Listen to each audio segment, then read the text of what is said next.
In 1980, Timothy West, newly appointed as artistic director of London's Old Vic, found himself overseeing a production of Macbeth in which the lead, Peter O'Toole, had managed to have a clause inserted into his contract giving him total artistic control over the production.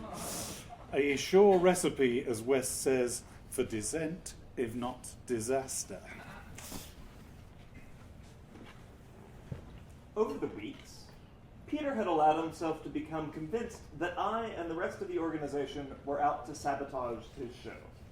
Why he thought we should be so anxious to shoot ourselves in the foot with the first production of the season, I don't quite know, but he firmly believed that we were there not to help, but to hinder him at every turn. He refused to set foot in our office building, referred to it as the Gaslight and Coke Company, and would have nothing to do with us, apart from handing over various invoices for payment.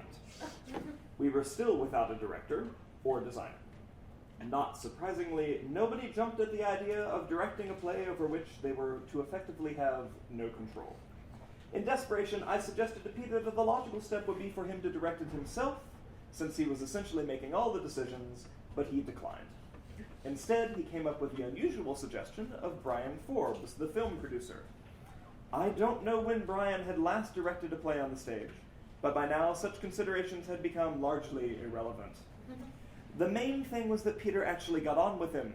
Costume designers, assistant directors, and stage management had one by one been sent packing as suspected agents of the Gaslight and Coke Company, and of its supremo, Miss Piggy, me.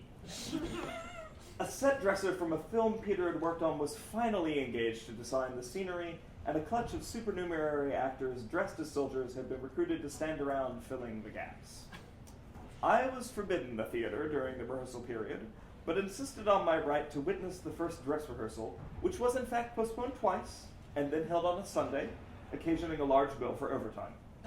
My assistants, before they were banished, had warned me not to expect too much.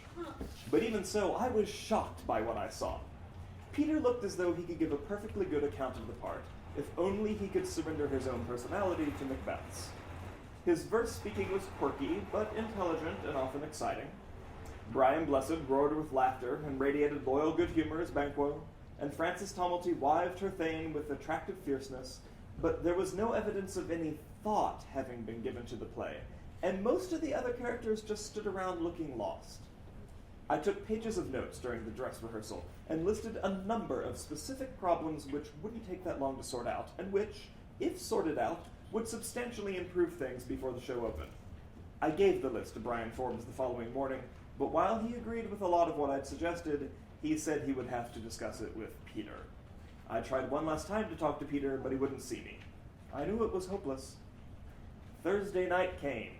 The evening sun shone upon an eager public crowding into the theater.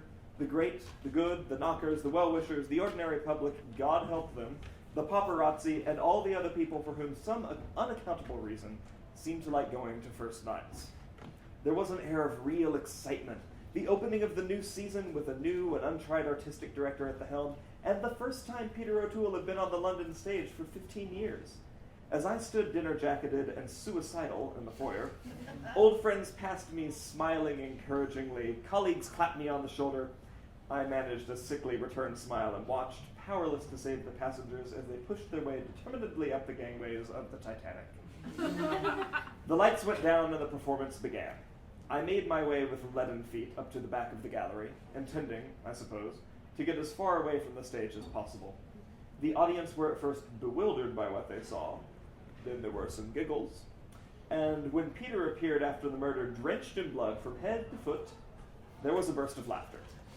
Peter, expert comedian that he is, waited at the top of the stairs for the laughter to subside before exclaiming, "I have done the deed," which brought the house down. From then on, right up to the final moment of the play, when a nervous Dudley Sutton, as the victorious Macduff, retreated in terror before the superior swordplay of a Macbeth in modern basketball boots, not much could be taken seriously. I left before the curtain call, went round briefly to thank everyone as they came off stage. I didn't see Peter. And went home in despair.